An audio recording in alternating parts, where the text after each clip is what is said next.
예, 간단하게 제가 이제 발표드릴 목차는요,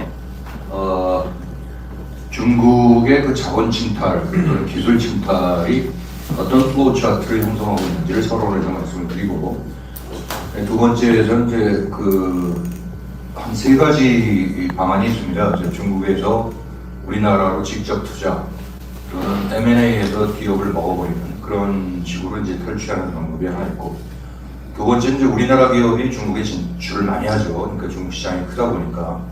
그 중국 시장에는 100% 자회사가 들어가지 못합니다. 그래서 합작법인을 통해서 들어가는데 거기서 어떻게 깨지고 거의 박살나거든요. 그래서 그 현황을 좀 말씀을 드리고요. 세 번째가 이제 바로 조금 구체적인 사례를 말씀을 드립니다. 그래서 개별 기업의 M&A하고 합작 투자를 통해서 어떻게 이런 사례가 있나 이런 걸 한번 보시면 좀 경각심을 갖게 될 것 같고요. 그 다음에 네 번째, 다섯 번째 챕터는 우리가 이제 굉장히 시사하는 바가 큰 게 중국이 EU 쪽으로 진출하면서 그게 이제 일대일로 프로젝트라고 잘 아시는 일대일로 프로젝트를 통해서 유럽을 강타를 했는데요. 그나마 이제 서유럽은 그나마 좀 많이 각성이 돼서 지금 차이나 디커플링, 차이나 디리스킹 이런 거를 펼치고 있는 반면에 동굴아파 쪽은 거의 속절없이 무너지고 있는 그런 형편입니다. 그래서 우리가 이제 주로 우리가 타산지석으로 삼을 건 동굴아파 쪽에 이런 침략 현황을 보고 우리가 어떻게 대비를 해야 되겠느냐, 아니면 어떻게 경각심을 가지겠느냐. 그리고 이제 마지막에 결론을 좀 내도록 하겠습니다. 우리가 이제 보통 중국의 침략은 다방면적으로 이루어진다. 그래서 여기 저자도 계시지만 초한전이라고, 그래서 unrestricted war 또는 hybrid war 이렇게 얘기하죠. 그래서 경제 분야도 마찬가지입니다. 경제 분야도 그러니까 정식적인 자본 투자 또는 인력 투자 또는 교류, 기술 제휴 뭐 이런 정도의 보통 그 상황이 아니라 그걸 굉장히 악용하는 단계로 침투가 들어가고 있다. 그래서 예를 들어서 그 인력을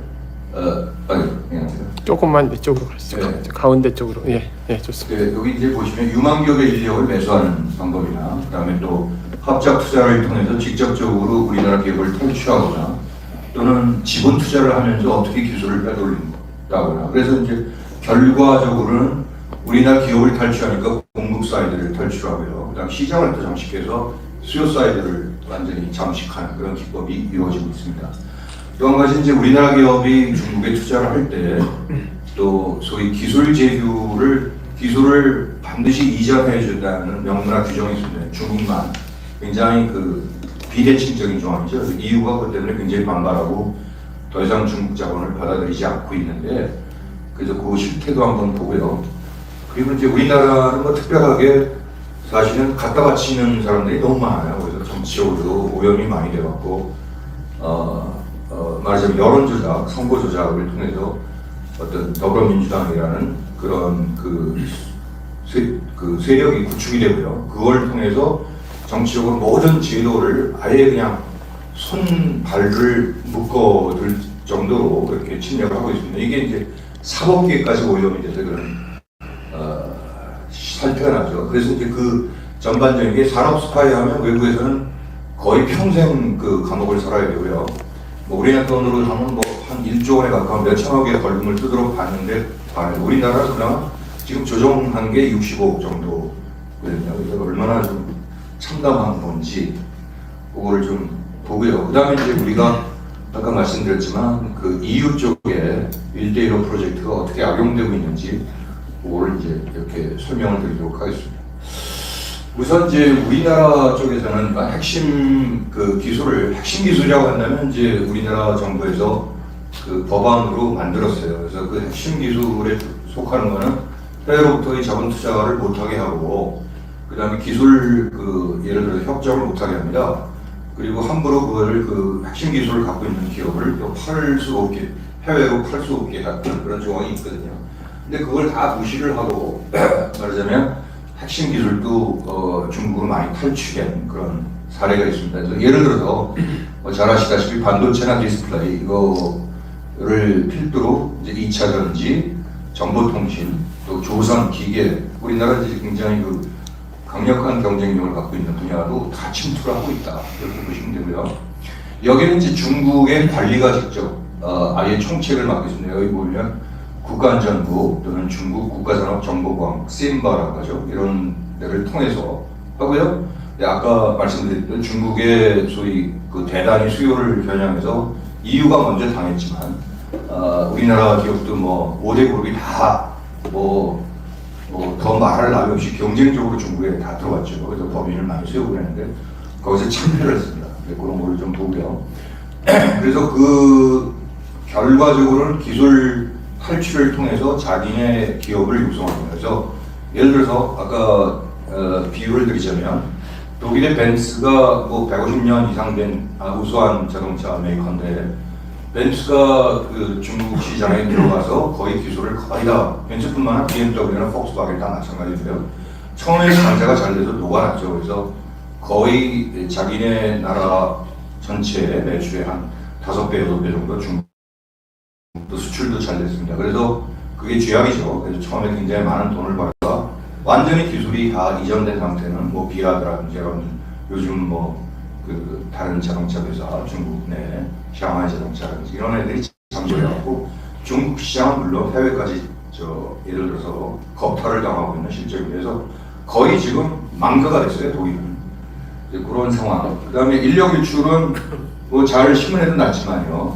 고액 연봉 제시를 스카우트하고 그렇게 꼬임 그리고 거짓말로 이제 5년 동안 뭐 10배를 주겠다 한 다음에 1년 있다가 내치고 계속 기술 안 될 때는 팽하고 아니면 감옥에 가둬버립니다. 그런 실태가 있습니다.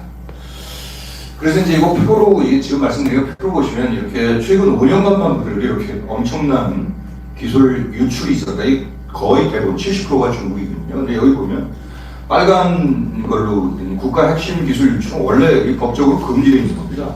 법적으로 금지되어 있는 것도 이렇게 굉장히 많이 나갔다. 그리고 그 피해액을 산정해보면 한 35조 원 정도 돼. 35조 원 피해인데 각 기술마다 벌과금이 기껏 대학 개정했다는 게 65억이에요. 이게 얼마나 말이 안 되는 겁니까? 그래서 적어도 한 1000배, 100배, 한 6,500억 정도의 벌과금이라면 차라리 괜찮지 않느냐. 그 다음에 중국의 그 어떤 그런 말하자면 기술 탈취의 그 어떤 기법이 있습니다. 그게 이제 우리나라 기업을 침투하는 게 처음에가 이제 소위 자본학자, 그러니까 지분을 다 사는 건 아니고 지분을 일부 한 5% 내지 7% 정도 침투한 다음에 그 다음에 서서히 기술을 빼나가는 거 있고 아예 그냥 유망 중소기업과는 사버립니다. M&A를 통해서 그냥 소위 요새 사모펀드 같은 걸 통해서 사버려갖고 기술을 사모펀드에서 만약에 그 기업이 예를 들어 금호 타이어 위에 나올 텐데 그 금호 타이어가 예를 들어 우리나라 시원찮다 그럼 그냥 기술만 뽑아먹고 그냥 버려버립니다. 우리 망해도 좋다. 그리고 중국에서 이전을 해버리면 엄청난 소득을 올리게 되는 거죠. 뭐 이런 방법입니다. 그래서 그 이제 숫자적으로 보면은 그 우리가 대외적으로 받은 해외 outbound foreign direct investment가 지난해 한 345억 달러 됐는데 그 중에 이제 중국이 한 58억 달러 됐는데요. 2023년 대비 이게 2배 이상이 증가했어요. 근데 재밌는 거는 미국은 줄어들어왔어요. 이제 미국은 작년에 이제 52억 달러인데 15%가 감소한 거고 EU도 우리나라에 52억 달러를 투자했는데 작년에 비해서 굉장히 재작년에 비해서 굉장히 감소한 겁니다. 그래서 오히려 중국 쪽이 연락에 투자를 하고 있는데 주로 반도체나 디스플레이나 배터리 우리나라 첨단 산업 분야로 말하자면 기술 장식을 위해서 이렇게 들어오는 거죠. 그래서 따라서 사실 옛날에 우리나라가 들어갔던 업체가 이제 철강하고 석유화학입니다. 이제 포항제철, 뭐 LG, 롯데 이런 데 들어가서 싸게 망했거든요. 포항제철은 굉장히 잘 나갔죠. 그래서 중국의 한 10개에서 20개 지역에 거의 그 흑자 투자 범위를 세웠어요. 근데 완전히 기술 다 그 기술이 뭐냐면은 오로에서 그 만들어진 철강을 그게 연료인데요.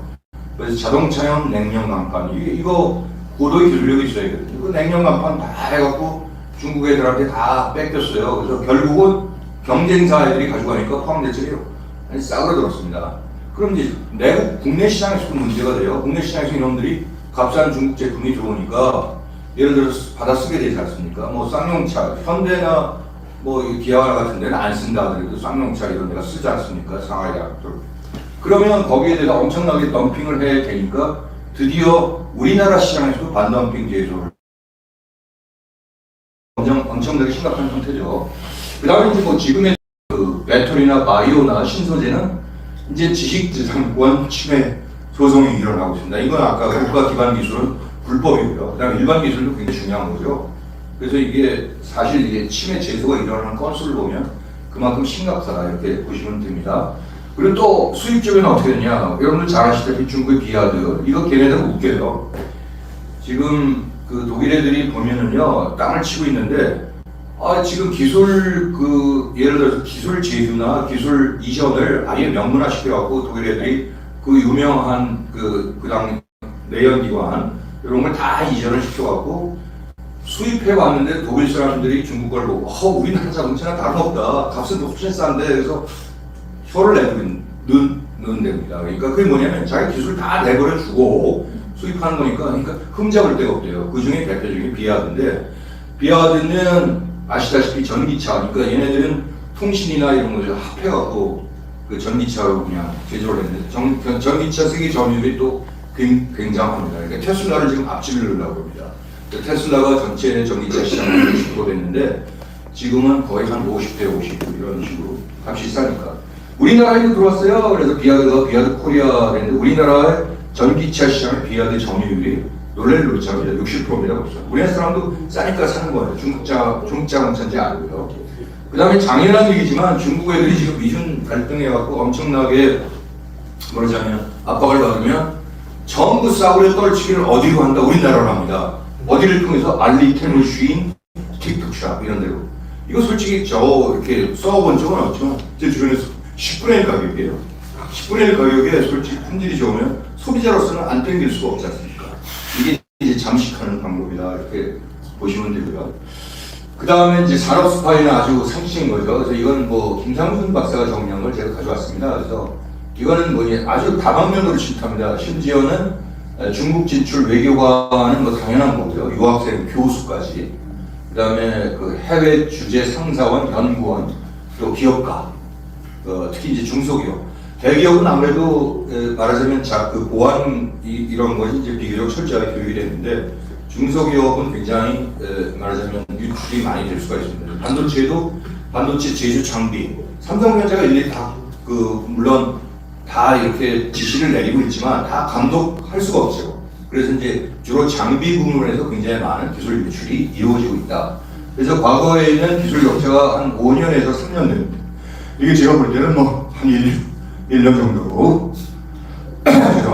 축소됐다 이렇게 보시고요. 그 다음에 이제 자동차도 아까 비아드 말씀드렸지만 샤오미 이런 것들을 좋아하고요. 또 특별히 고려대 산학관에서 뭐 대학에서 뭐 산학연구소 세워갖고 이렇게 뭐 허울 좋게 했는데 얘들이 대학에서 한다는 게 오히려 기술 도둑질을 하는 거 선봉장이 됐어요. 그래서 여기서 2차 배터리 주요 핵심 기술을 다 SK 이노베이션이나 삼성 SK 기술을 누가 빼들었다? 중국 애들이 다 가져갔어요.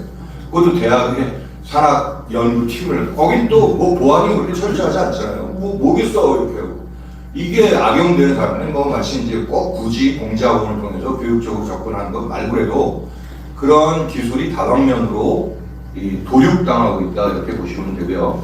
그다음에 인력은 뭐 다크웹을 통해서 이게 자주 알려진 거고요. 그다음에 이제 특히나 그 엔지니어가 뭐 60세 또는 65세 정년 맞아가지고 퇴직할 때 고액 연봉으로 야 얘네 기술 가져오면은 계속 써줄게 뭐 이런 식으로 기술을 가지고 가고 있습니다. 그 다음에 이제 또 아주 패착하게 아까 말씀드렸다시피 우리나라 모든 대기업이 다 뒤질세라 중국에 막 진출했습니다. 근데 다 100% 다 폭망했습니다.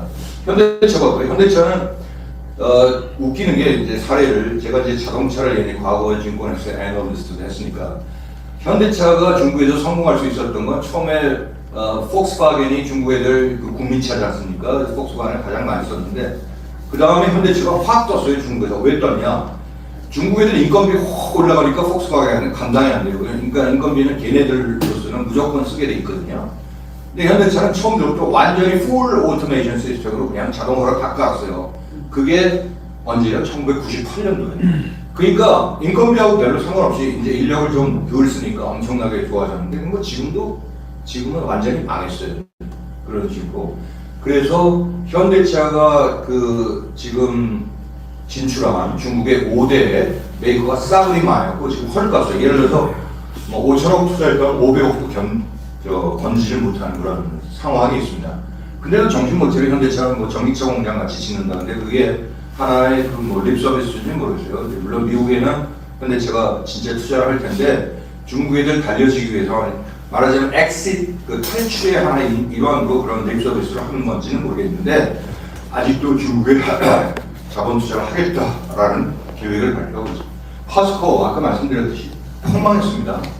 특히나 이제 철강 쪽은 한번 예를 들어서 기술 이전이 되고 나면요 빼도 먹도 못합니다. 그러니까 걔네들이 그러니까 포스코에서는 엄청난 중국 애들 하면서 뭐 거기 노조도 세니까 함하게 그냥 그 줄 거 다 주고 이렇게 하고 기술 다 빼돌린 상태에서 저쪽에서 이제 그 걔네 기업이 하면은 더 이상 쓸 땅이 없죠. 그 다음에 마찬가지로 삼성전자도 위험합니다. 삼성전자는 뭐 싸그리 휴대폰 분야는 이미 이제 베트남으로 다 갔는데 반도체는 뭐예요? 요즘 나온 게 뭐죠? 그 요새 삼성전자 HBM, 그러니까 이 그 다적층 그 반도체 DRAM 쌓아놓은 거 있죠. 그거 어디서 필요해요? HBM이 중국 애들이 또 필요해요. AI 업체가 가져가서. 그러니까 엔비디아만 그 매출하는 게 아니에요. 그러니까 좀 적극으로 삼성전자가 그나마 이번에 뭐 때문에 매출 때문에 올라갔다 작년에 중국산 매출이 컸어요. 그 전부 HBM 중국산이에요. 그러니까 아직도 중국에 매고 있습니다. 근데 그런 현실. 그런데 앞으로 어떻게 된다? 앞으로 망할 거예요. 앞으로 그나마. 그래서 그런 또 LG화학은 이미 망했죠. 아까 이제 포스코와 마찬가지로 이런 석유화학, PVC나 뭐 광주 공장이고 거의 다 망했고 지금 남아있는 게 뭐예요? LG 에너지 솔루션 2차 전지 그거밖에 안 남았어요. 2차 전지는 걔네들이 이제 막 저거 하지 않습니까? 그러니까 그것만 하고 전부 적자입니다. 그러니까 지금은 거기서 탈출을 해야 되는데 어떻게 탈출하나 지금 고민이에요. 그 다음에 SK그룹도 마찬가지고 SK도 싸그리 망했는데 뭐만 있다? SK 하이닉스 그 보시면 엔비디아에 납품하지 않습니까? HBM. 그것도 어차피 중국에 뺏길 겁니다. 그러니까 지금은 5조 매출에 5천억씩 나오고 있어요. 이익이요. 근데 그러니까 SK나 뭐예요? LG나 이런 데서 전기차, 2차 전지, 반도체, 삼성전자 마찬가지. 그것만 지금 남고 있는데 앞으로 어떻게 될지 모른다. 그 다음에 이런 게 결국 뭐냐. 결국 대가 없는 기술 이전에 따라서 결국 기술을 다 처음에는 쥐약을 먹었죠. 아 매출 잘 되고 중국 시장 노다지가 난다 그러다가 결국 이제 다 내장 다 뺏기고 그 다음에 아웃되는 겁니다. 그러니까 그런 그 상황이 그걸 이제 말씀을 드렸고 그 다음에 그 중국이 이제 직접 들어와서 우리나라 그 기업을 테이크오버 하는 거 이건 뭐 여기 뭐 잘 모르죠. 뭐 동양생명, 알렌생명 이런 것들 별로 중요하지 않고 우리가 잘 아는 것만 보고 있습니다. 금호타이어. 금호타이어는 사실은 그 광주 지역의 노조 때문에 그리고 한국타이어하고 사실은 쌍배 장벽을 이루는 굉장히 우수한 회사입니다. 근데 망했죠. 거기도 노조 때문에 망했어요. 근데 어디가 이랬다? 중국의 더블스타. 그래서 얘네들도 마찬가지로 그 은행의 그 차입금을 약간 탕감시켜주면서 가져가라. 그래서 은행기업은 가져갈 게 없어요. 그래서 더블스타가 가져갔는데 그 다음에 만기가 지났어요. 우리 팔고 가려니까 야 좀 봐줘. 그래갖고 여기 산업은행이 야 2025년까지만 봐줘. 그래서 이제 들고 있는데 얘네들 날릴 거야. 이거 팔아먹고 날릴 거야. 어떻게 본다? 쌍용 자동차를 보면 알 수 있다. 쌍용 자동차도 처음에 샹하이가 가져갔어요. 상해 자동차 가져갔다가 완전히 그 기술만 딱 빼놓고 우리 손에 그런 거 우리 사람 생각 안 해. 기술 다 빼놓은 다음에 그냥 헐값으로 팔고 나왔어요. 그게 그러면 금호타이어도 그렇게 된다. 이렇게 보실 수가 있죠. 그리고 쌍용 자동차는 지금 어디에 갔냐면 그 KG 그룹의 KG 모빌리티 그룹이 국내 기업인데 국내 기업이 좀 비싸게 또 샀어요. 이것도 진짜 따지고 보면 뭔가 카넥션이 있을 거예요. 그냥 손해보는 거 물건 사지 않았겠죠. 그 다음에 엔터테인먼트도 무지하게 얘가 좀 좋아요. 중국이. 왜 엔터테인먼트나 미디어나 컨텐츠 이런 걸 들어오냐. 지들 선전도구로 활용하고. 미리 스위스의 최대 엔터테인먼트가 잠식당했고 미리 유럽에서도 그런 경험이 있거든요. 그러니까 걔네들은 그 컨텐츠를 공산당 선전을 위해서 엄청나게 투자를 하고 있다. 그 명화, 미디어, 모든 음반 이런 모든 산업입니다. CJ 게임즈. 그다음 두산공작 기계는 여러분 자신은 이번에 이제 고려의 MBK 파트너스가 문제가 됐는데 얘들이 가져갔어요. 근데 MBK 파트너스가 처음에는 미국 건데 물론 MBK 파트너스의 또 대주주를 따라 올라가면 중국 놈들이 있어요. 또 웃기죠. 그래서 가장 손쉬운 건 뭐예요? 부산 공작기계가 우리나라 공작기계에서 세계 10위권 안에 드는 업체입니다. 그 좋은 회사는 중국 애들이 당연히 눈독으로 가져가려고 그랬는데 아까 말한 국가 핵심 기술의 몇 가지가 웃겼어요. 그래서 오늘 그 안 된다 그래서 매각을 못한 것 뿐이지 언제든지 호시탐탐 노린다. 그래서 이제 지금은 다행히 DN 오토모티브라는 이제 국내 업체가 가지고 가긴 했지만 이것도 위험도가 크다. SM 엔터테인먼트 이거 여러분들 이수만의 이 여러 가지 이거 보면 중국계 많아요. 지금 중국 지분이 13%다. 그 다음에 SM에 더 중요한 건 여기 텐센트 들어와 있고 알리바바도 들어와 있는데 문제는 각계로 해서 그 SM에 전속하는 가수라든지 탤런트라든지 이런 게 섭외가 각계로 들어와서 또 빼내가고 있습니다. 그러니까 SM이 이수만이 돈 잘 벌었다가 지금 잘못하면 헷가닥 할 수가 있습니다. 그런 사례가 있고요. 그 다음에 우리가 M&A는 도대체 이때까지 뭐 중국이 M&A에 들어오고 합작 투자에 들어온 것 때문에 우리나라가 나온 것도 100점 100배죠. 근데 그게 다 사례가 있다는 거예요. 과거에 지멘스가 그렇게 당했는데 지멘스가 어떻게 당했는지 한번 그건 조금 이따가 나오네. 그 다음에 이제 고려와인 영풍의 문제가 있는데 요건 이제 제가 예전에 그 세미나 때 여기서 한 건 아니군요. 이제 다른 데서 했는데 쉽게 얘기해 드립니다. 고려와인이 생산하는 희귀금속이 한 4가지 있습니다. 플래티넘 가지고 그런 것들이 굉장히 반도체나 원자 핵 산업이나 아주 필요한 겁니다. 물론 가격이 크지는 않지만 굉장히 핵심이거든요. 그게 없으면 그 발전이 가동이 안 돼요. 원자력 발전이 안 되고 반도체가 생산이 안 됩니다. 그러니까 국가 전략 물질이죠. 그러니까 누가 눈독을 들인다? 중국. 근데 뭐냐? MBK 파트너스의 한국투자공사라고 얘네들 유코펀드인데 한국기업투자홀딩스에 누가 가지고 있다? 중국의 CIC가 투자했어요. CIC는 China Investment Corporation인데 쉽게 말해서 중국 국부 펀드입니다. 중국 공산당이 소유하고 있는 거긴 또 얼마나 무시무시한지 조금 나중에 또 말씀을 드릴게요. 그래 여기는 또 MBK가 고려와인이 이제 예를 들어서 영풍은 이거 시간이 없으니까 자세히 설명드리긴 뭐한데 한마디로 영풍하고 고려와인은 같은 형제 회사입니다. 그래서 이제 동생 회사가 좀 잘 나가니까 하나는 장시 하나는 최신데 너무 잘 나가니까 야 우리 돈 좀 줘 배당 좀 주게 될 거 아니까 안 줘 안 돼 그러다가 이제 싸우게 돼서 경영권이 있는데 그 경영권 장악은 뭐 자연스러운 일이에요. 그러니까 그건 뭐 남의 우리가 상관할 건 아닌데 영풍이 돈이 모자라니까 MBK를 끌어 들어왔다는 거가 문제가 좀 됩니다. 근데 아직도 안심할 수 없는 게 이게 수면 위로 지금은 고려와인이 이제 애국적인 문제에서 국민연금도 이쪽에 표를 들어왔고 일단은 잠잠히 자는 앞으로도 계속 나타날 여지가 있다. 뭐 이렇게 말씀을 이제 종합하고요. 근데 카카오도 아시면 어때요? 우리 카카오 자꾸 보죠. 그거 솔직히 우리가 다 정보 유출될 수 있어요. 그러니까 얘네들이 모르게 다 이렇게 짱거리고 저 같은 사람 카카오 하면 100% 중국에 보고될 겁니다. 왜냐? 탄센트 계열의 맥스모 지분이 6% 들어가 있고요. 그뿐만 아니라 카카오페이. 카카오 하는 친구들은 카카오페이를 자주 하거든요. 네, 그렇기 때문에 시간이 너무 빨리 되겠네. 카카오페이 같은 경우에는 우리가 뭐 물건 사고 지불할 때 카카오페이를 많이 이용하거든요. 그건 70%가 40%가 중국 지분. 카카오 엔터테인먼트 이건 70%가 중국 지분입니다. 그다음 LG U+도 마찬가지 LG U+을 갖다가 바친 겁니다. 우리나라 김대중 때 정보통신부 장관 이상철이라는 친구가 그냥 갖다가 맺겠습니다. 파일. 이거 얼마나 웃기는 얘기죠. 삼성전자. 이것도 말씀을 드릴게요. 이거 처음 얘기 드리는 건데 삼성전자의 지금 5.03%를 BlackRock Investment Advisor라는 미국의 자산 운영 회사가 갖고 있습니다. 2대 주주예요. 운영 빼고 단일 지분. 근데 블랙락이 무슨 회사가 1985년에 블랙스톤이라는 회사가 창립되는데 블랙스톤은 세계 최대의 사모펀드 말하자면 전략적 펀드 회사입니다. 그 블랙스톤에서부터 분리돼서 나온 회사가 블랙락입니다. 근데 블랙스톤하고 블랙락의 대주주가 다 똑같아요. 여기 보시면 Vanguard Investment, 그 다음에 여기 보시면 Capital Research and Management Company, 그 다음에 여기 이제 이런 것들입니다. 그러니까 주주 구성도 똑같고 CEO도 똑같아요. 언제든지 두 분 합병할 수 있다. 맘만 먹으면. 그건 주주모 아닙니까? 근데 뭐예요? 그 블랙스톤, 블랙락의 모회사죠. 블랙스톤이 중국의 일대 주주로 먹혔다 이거예요. 그게 우리 CIC다. 지분율 9.9%다.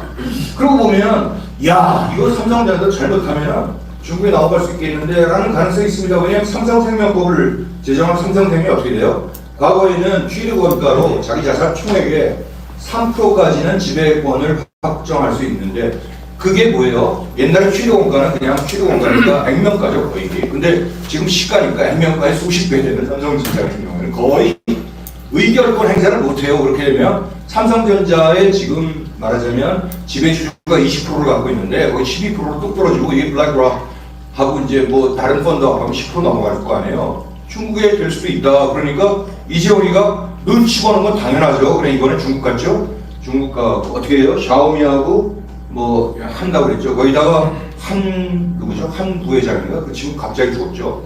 술 먹고 심장마비 때문에 죽었다고 그러는데 문제가 있어서 그런 게 다 한종이. 한종이. 그 친구가 굉장히 건강했던 친구래요. 알아보면 굉장히 건강하고 골프도 잘 치고 그랬는데 갑자기 죽었다.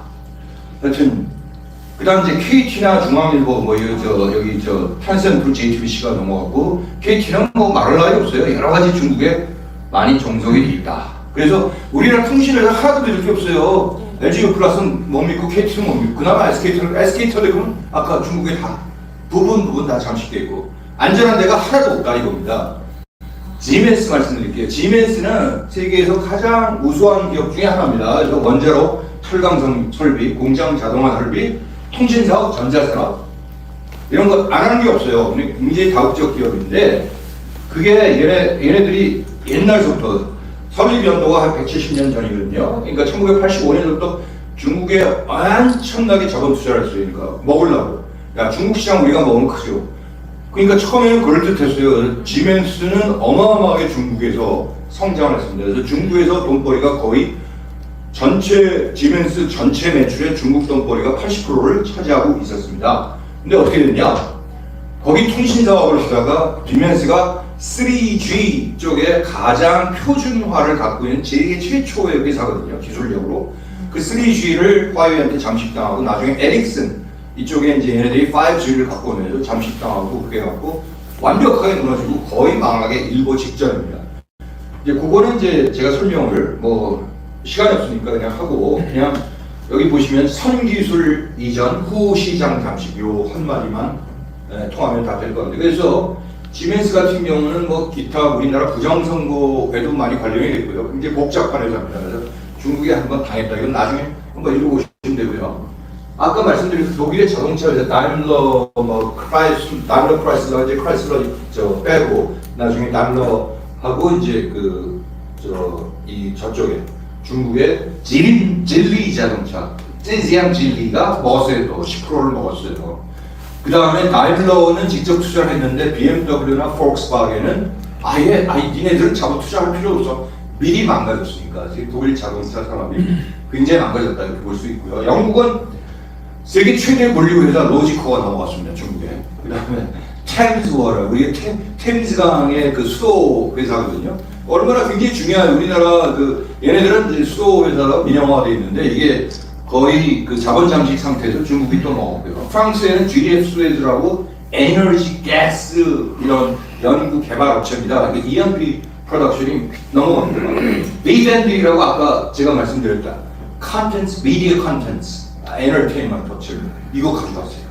그다음 이스라엘도 플레이카 이것도 엔터테인먼트 게임 업체인데 이스라엘이 게임이 아마 기술력이 최고예요. 왜냐하면 게임 중에 이게 전략적인 뭐 이런 저거하고 이게 그걸 또 먹었어요. 그래서 요새 보시면 이스라엘이 중국한테 그렇게 호전적으로 대하지 못해요. 야 웃기는 거죠. 이게 중국 애들이 그다음에 이스라엘 쪽에 농업도 농업이 사막에서 이렇게 뿌리는 거 있죠. 그 농업 기술 바이오도 넘어갔다. 그 다음에 이터리 피럴리 이거 타이어 공장인데 이것도 중국 화공회사한테 넘어갔다.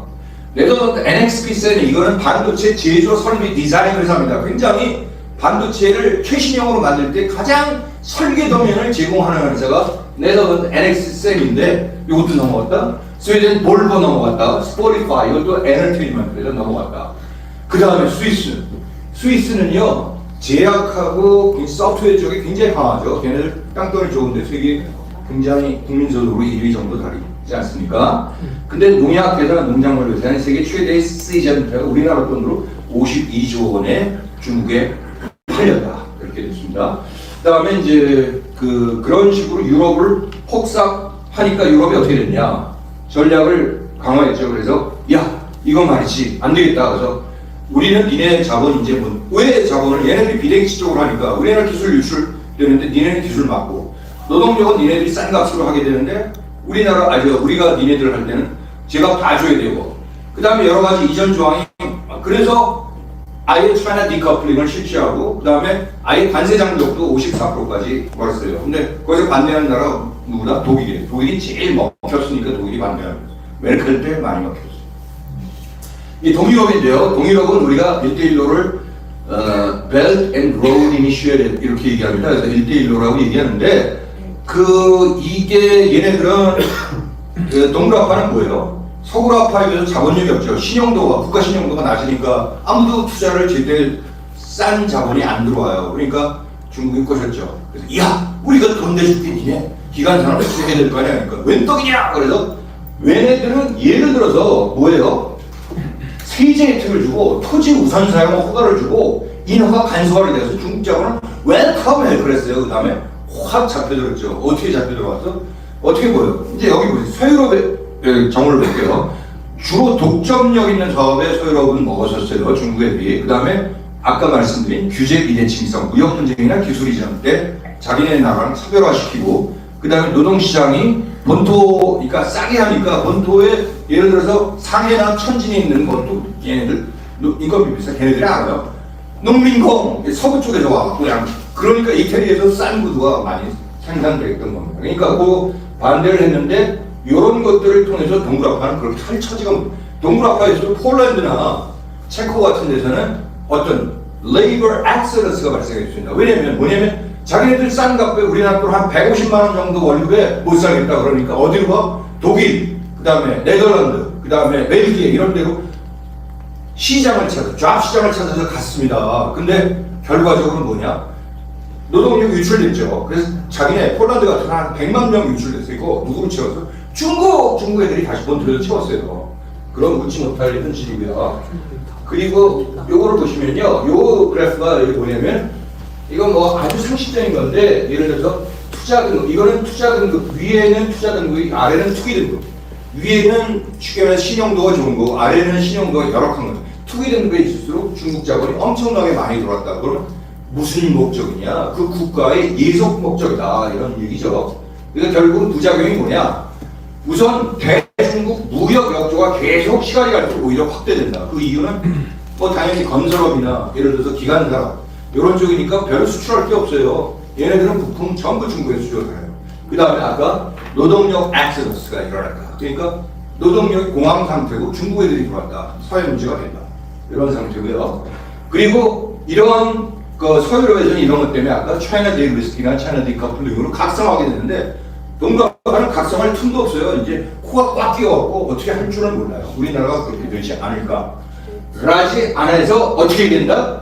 자, 우리는 그래도 중국에는 포기해야 된다. 일단은 그렇게 예를 들어서 호혜 평등으로 이게 되질 않아요. 가진적으로 다 코가 끼게 만드니까. 그러니까 아예 타적으로 투자 다변화를 해야 되고 그 다음에 아예 징벌을 좀 강화해라. 아까 65억이 아니라 6,500으로 하고 그 다음에 적대적 M&A에 대해서는 우리 최 교수님 나중에 더 말씀해 드릴 텐데 포이즌 필 차등 황금주 같은 이런 걸 해서 중국 애들이 더 이상 호시탐탐 우리나라 기업 사냥 못하게 좀 만들자. 정치혁명 이런 거 해야 되고 중국으로부터 인력 유입을 좀 규제를 해야 된다. 우리나라도 산업 스파이나 기술 도용 철저히 막아야 된다. 이 정도입니다. 그래서 좀 내용이 많아갖고 제가 좀 빨리 말씀을 드렸지만 이거 이제 하나의 사례 분석이고 그 다음에 뒤에는 뭐 조동문 교수님이나 최창 교수님 거시사에 대해서 말씀을 드리고 또 그렇게 이지용 교수님이 또 초안전에 대해서 말씀을 드리겠습니다. 이상 마치겠습니다.